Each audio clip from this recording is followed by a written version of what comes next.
हरे कृष्णा। राधे राधे दोस्तों। आज के वीडियो में सुनिए मार्गशीर्ष मास महात्म्य का 10वां अध्याय। पर उससे पहले मैं आपको सुनाती हूँ भगवान श्री कृष्ण की लीला की एक बहुत ही अद्भुत कहानी। कुरुक्षेत्र के युद्ध क्षेत्र को विशाल सेनाओं के आवागमन की सुविधा के लिए तैयार किया जा रहा था। उन्होंने हाथियों का इस्तेमाल पेड़ों को उखाड़ने और जमीन को साफ करने के लिए किया। ऐसे ही एक पेड़ पर एक गौरैया अपने 4 बच्चों के साथ रहती थी। जब उस पेड़ को उखाड़ा जा रहा था तो उसका घोंसला जमीन पर गिर गया, लेकिन चमत्कारी रूप से उसकी संतानें अनहोनी से बच गई। लेकिन वो अभी बहुत छोटी होने के कारण उड़ने में असमर्थ थी। कमजोर और भयभीत गौरैया मदद के लिए इधर उधर देखती रही। तभी उसने कृष्ण को अर्जुन के साथ वहां आते देखा। वे युद्ध के मैदान की जांच करने और युद्ध की शुरुआत से पहले जीतने की रणनीति तैयार करने के लिए वहां गए थे। उसने कृष्ण के रथ तक पहुंचने के लिए अपने छोटे पंख फड़फड़ाए और किसी प्रकार भी कृष्ण के पास पहुंची। हे कृष्ण, कृपया मेरे बच्चों को बचाइए, क्योंकि लड़ाई शुरू होने पर कल उन्हें कुचल दिया जाएगा। सर्वव्यापी भगवान बोले, मैं तुम्हारी बात सुन रहा हूँ, लेकिन मैं प्रकृति के कानून में हस्तक्षेप नहीं कर सकता। गौरैया ने कहा, हे भगवान, मैं जानती हूँ कि आप मेरे उद्धारकर्ता हैं। मैं अपने बच्चों के भाग्य को आपके हाथों में सौंपती हूँ। अब यह आपके ऊपर है कि आप उन्हें मारते हैं या उन्हें बचाते हैं। काल चक्कर पर किसी का बस नहीं है। श्री कृष्ण ने एक साधारण व्यक्ति की तरह उससे बात की, जिसका आश्चर्य था कि वहाँ ऐसा कुछ भी नहीं था जिसके बारे में वो कुछ भी कर सकते थे। गौरैया ने विश्वास और श्रद्धा के साथ कहा, प्रभु, आप कैसे और क्या करते हैं वो मैं नहीं जान सकती। आप स्वयं काल की नियता हैं। यह मुझे पता है कि मैं सारी स्थिति एवं परिस्थिति एवं स्वयं को परिवार सहित आपको समर्पण करती हूँ। भगवान बोले, अपने घोंसले में 3 सप्ताह के लिए भोजन का संग्रह करो। गौरैया और भगवान श्री कृष्ण के संवाद से अनभिज्ञ अर्जुन गौरैया को दूर भगाने की कोशिश करते हैं। गौरैया ने अपने पंखों को कुछ मिनटों के लिए फुलाया और फिर अपने घोंसले में वापस चली गई। 2 दिन बाद संघ के उद्घोष से युद्ध शुरू होने की घोषणा की गई। कृष्ण ने अर्जुन से कहा कि अपने धनुष और बाण मुझे दो। अर्जुन चौंका, क्योंकि कृष्ण ने युद्ध में कोई भी हथियार नहीं उठाने की शपथ ली थी। इसके अतिरिक्त अर्जुन का मानना था कि वही सबसे अच्छा धनुर्धर है। मुझे आज्ञा दे भगवान, अर्जुन ने दृढ़ विश्वास के साथ कहा। मेरे तीरों के लिए कुछ भी अवैध नहीं है। चुपचाप अर्जुन से धनुष लेकर कृष्ण ने एक हाथी को निशाना बनाया, लेकिन हाथी को मार के नीचे गिराने के बजाय तीर हाथी के गले की गंठी में जा टकराया और एक चिंगारी सी उड़ गई। अर्जुन ये देखकर अपनी हंसी नहीं रोक पाई कि एक आसान सा निशाना चूक गया।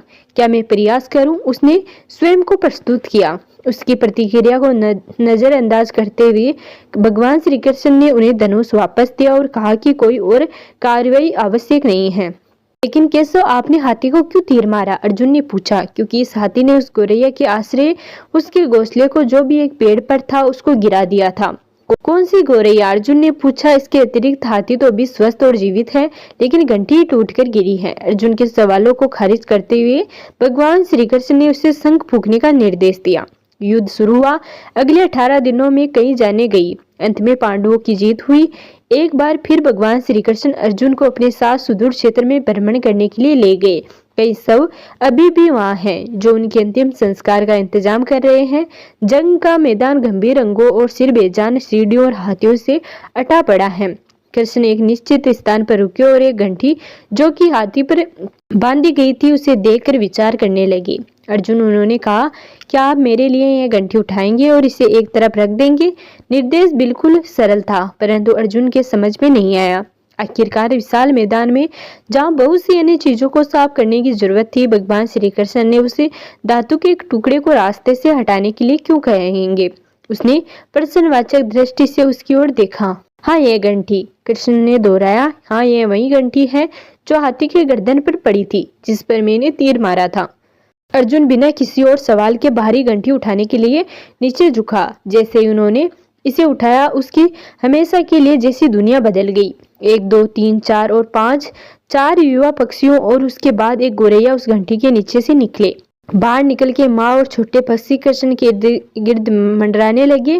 वे बड़े आनंद से उनकी परिक्रमा करने लगे। 18 दिन पहले काटी गई एक गंढी ने पूरे परिवार की रक्षा की थी। मुझे क्षमा करें हे कृष्ण, अर्जुन ने कहा। आपको मानव शरीर में देखकर और सामान्य मनुष्य की तरह व्यवहार करते हुए मैं भूल गया था कि आप वास्तव में कौन है। तो ये थी भगवान श्री कृष्ण की लीला की एक अद्भुत कहानी।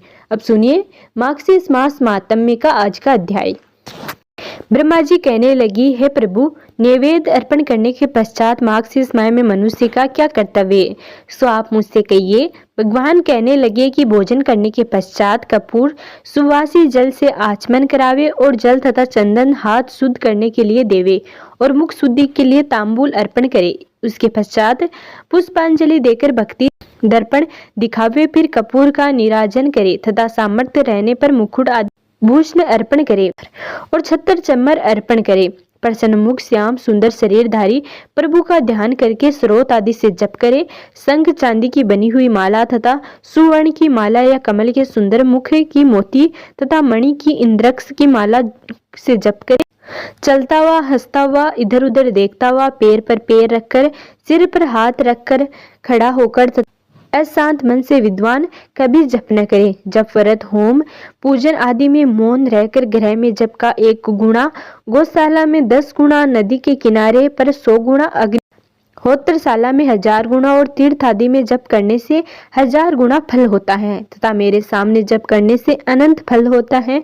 जो मनुष्य मार्गशीर्ष माह में इस प्रकार जप आदि करके प्रदक्षिणा करता है उसको पद पद पर सप्तद्वीपों सहित पृथ्वी के दान का फल प्राप्त होता है।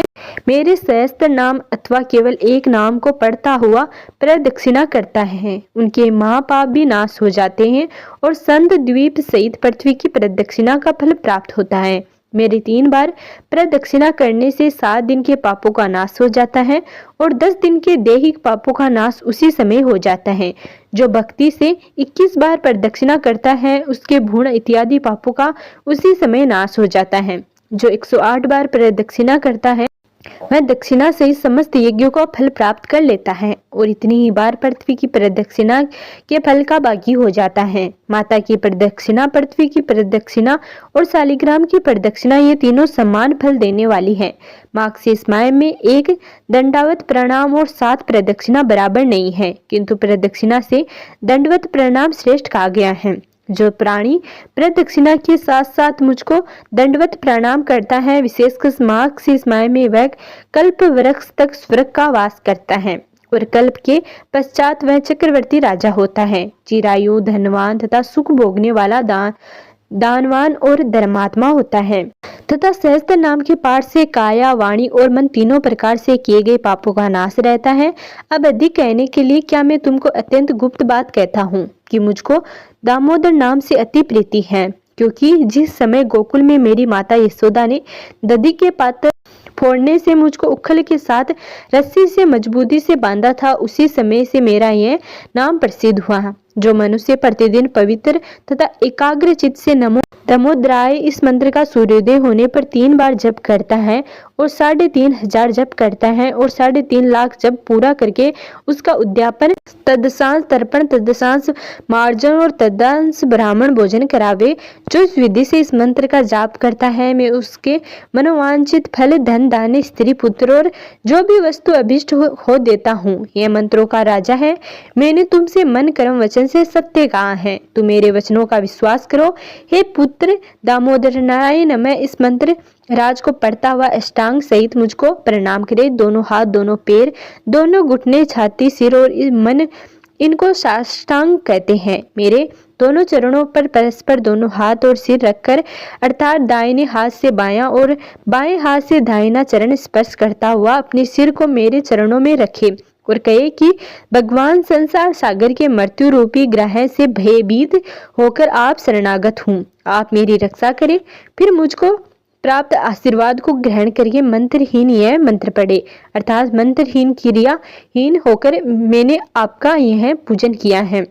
यह पुण्य फलदायी हो। मार्गशीर्ष माह में मृदंग बजाकर प्रणाम का गान करता हुआ मेरे सामने नृत्य करने से अनंत फल को प्राप्त होता है। हे पुत्र, गीत, वाद्य, नृत्य और पाठ ये मुझको सर्वदा अति प्रिय है। हे पुत्र, गीत, वाद्य और नृत्य के अभाव में मेरे सहस्त्र नाम, स्वत, राजा, गजेंद्र मोक्ष, मनुस्मृति और श्रीमद् भागवत गीता ये 5 स्रोत मुझको अत्यंत प्रीति करते हैं। जो शालिग्राम के चरणों तक का पान करता है उसको 1000 बार पंचगव्य पीने की क्या आवश्यकता है। जो शालिग्राम शिला 1 बूंद जल भी पान करता है वह मनुष्य मुक्ति का भागी कर माता के गर्भ से फिर से जन्म प्रवेश नहीं करता है। जो शालिग्राम शिला के जल का पान करते हैं और अपने सिर पर इसको चढ़ाते हैं, उनको जन्म सोच तथा मरण सोच का सोच नहीं लगता। मरण समय में जिसको यह दिया जाता है वह पापी होकर भी अच्छी गति को प्राप्त होता है। जो अपेय का पान करता है अथवा मांसादी भक्षण करता है तथा स्त्री गमन वाले पापात्म मनुष्य जो है वह भी शालिग्राम शिला के जल को धारण करने से शीघ्र ही पवित्र हो जाते हैं, क्योंकि शालिग्राम का जल चंद्रायण तथा पादवच व्रत से भी अधिक श्रेष्ठ है। मेरे चरण जल से मिला हुआ अगर कुमकुम कपूर और चंदन पवित्र हो भी पवित्र करने वाला है। हे विप्र श्रेष्ठ, मेरी दृष्टि से देखा गया जल ही मनुष्य के पापों का नाश करने वाला है, और यदि मेरे चरणों का जल हो तो फिर तो कहना ही क्या है। तू मेरे अति प्रिय और श्रेष्ठ पुत्र हो, इसलिए विशेष प्रिय होने के कारण मैंने अपना रहस्य तुमको बताया है। तो ये था मार्गशीर्ष मास महात्म्य का 10वां अध्याय। अगले वीडियो में जानेंगे मार्गशीर्ष मास महात्म्य के अगले अध्यायों के बारे में।